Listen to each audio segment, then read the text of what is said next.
يا صباح الفل والجمال والسعادة والرضا ويومكم جميل.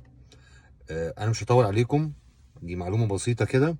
اللي أنت في الشتاء لازم على مدار 15 يوم على الأقل اللي أنت تزود الكاوتش بتاع العربية، تعمل التاير بريشر، بتشوف ضغط الإطارات كل 15 يوم في الشتاء. لازم ناخد بالنا من المعلومة دي كويس جدا. في الصيف انت ممكن تأخر شوية موضوع ظبطة الكاوتش كل شهر مرة ولا حاجة. الشتاء لان الاسفلت اللي انت بتمشي عليه بيبقى فيه رطوبة والمطرة والحاجات دي كلها، فدي بتأثر على ضغط الإطارات اللي موجود في العربية. فدي نصيحة، اللي انت لازم تظبط ضغط الإطارات بتاعك. هنتكلم برضو في حاجة مهمة جدا بالنسبة لضغط الإطارات. كل العربيات الاس يو في بتظبط الهواء بتاعها على 32.